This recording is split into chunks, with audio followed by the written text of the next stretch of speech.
Assalamualaikum warahmatullahi wabarakatuh.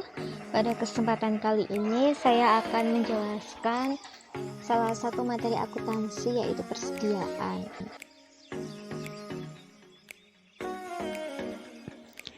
Di sini ada beberapa submenu yang akan kita bahas.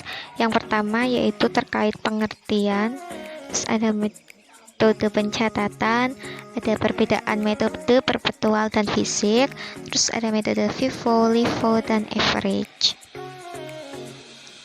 Yang pertama yaitu pengertian persediaan. Menurut Ikatan Akuntan Indonesia, persediaan adalah aset yang tersedia untuk dijual dalam kegiatan usaha normal perusahaan. Aset dalam proses produksi dan atau dalam perjalanan atau dalam bentuk bahan atau perlengkapan untuk digunakan dalam proses produksi atau pemberian jasa. Sedangkan menurut Zaki Bariduan, persediaan adalah barang yang dimiliki untuk dijual kembali atau digunakan untuk memproduksi barang-barang yang akan dijual.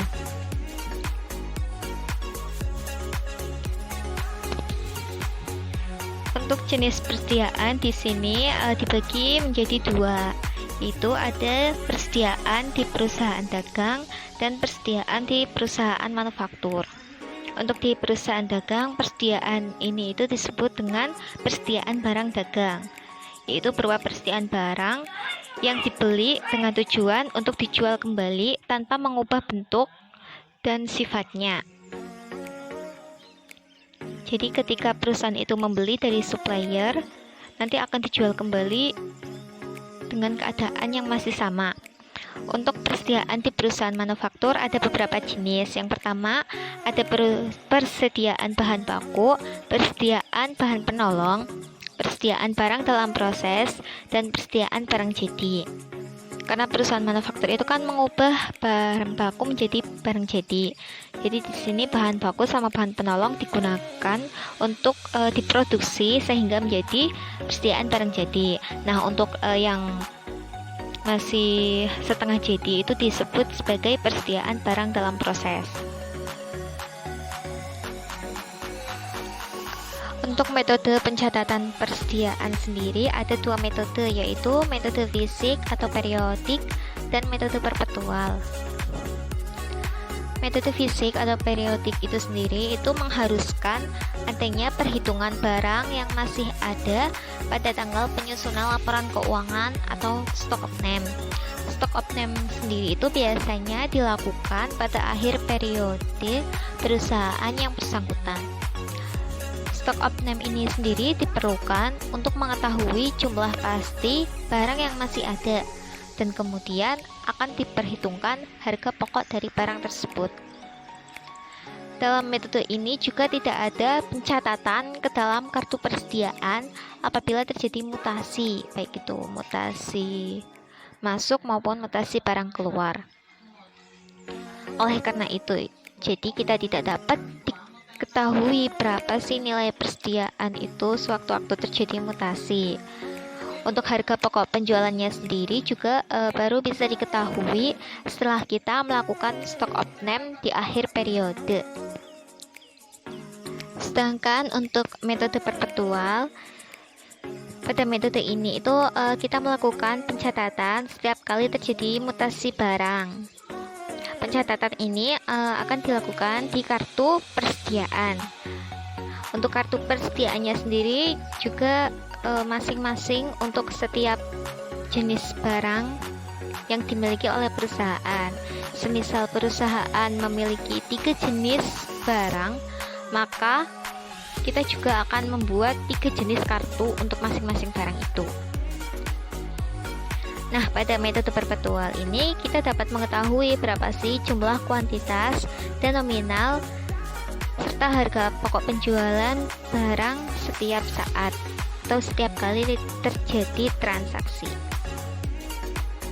Nah, untuk membedakan metode perpetual dan metode fisik sendiri itu ada beberapa kriteria. Yang pertama, pada saat terjadi pembelian barang.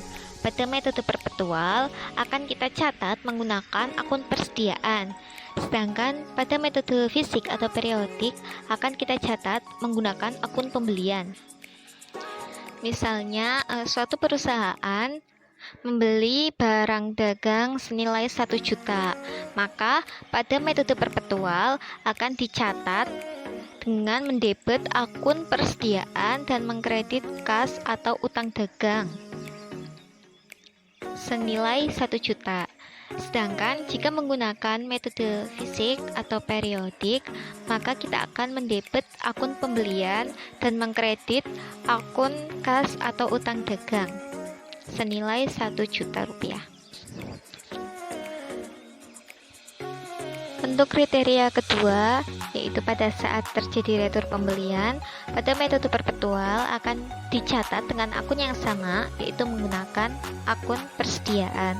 Sedangkan pada metode fisik atau periodik akan dicatat menggunakan akun tersendiri, yaitu akun retur pembelian.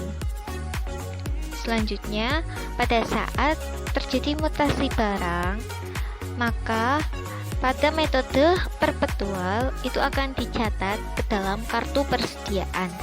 Sedangkan pada metode fisik atau periodik itu kita tidak melakukan pencatatan apapun. Yang terakhir, nilai persediaan barang pada metode perpetual itu akan terdeteksi setiap saat. Sedangkan pada metode fisik atau periodik itu nilai persediaan barang hanya dapat diketahui atau terdeteksi setelah kita melakukan stock of name pada akhir periode.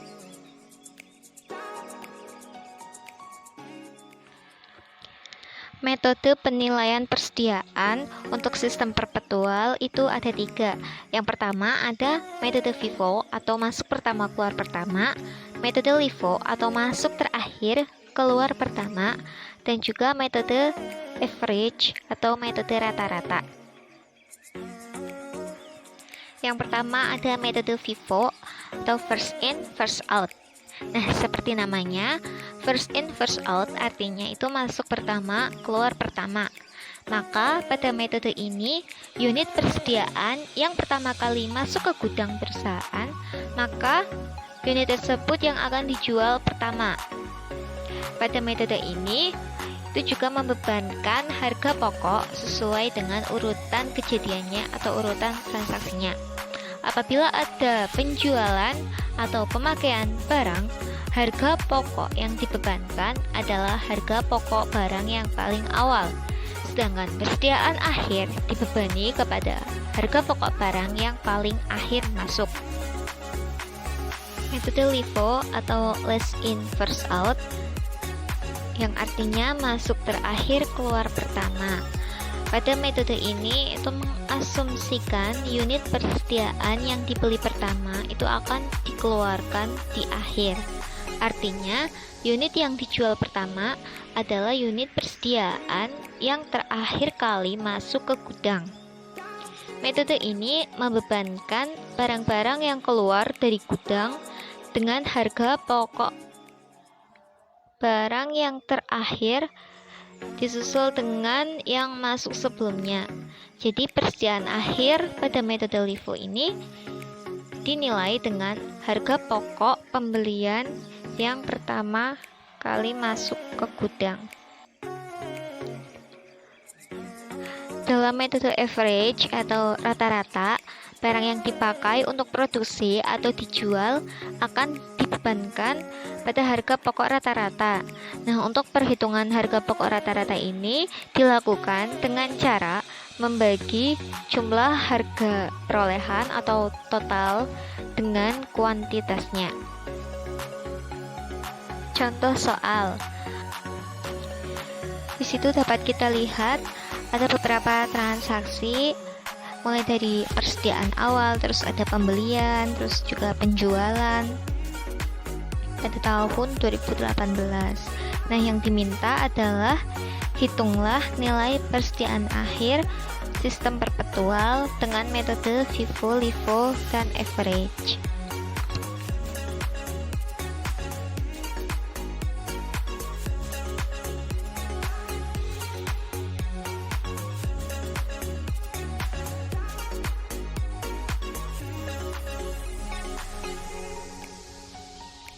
Di sini saya juga menyediakan kuis untuk sekedar coba-coba saja buat kalian yang mau mengerjakan.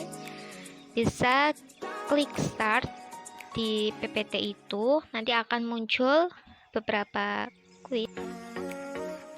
Nah, untuk lebih jelasnya lagi terkait cara membuat kartu persediaan metode Vivo, Livo, dan Average, kalian bisa klik icon YouTube di bawah. Itu nanti kalian bisa menemukan video YouTube yang membahas mengenai kartu persediaan.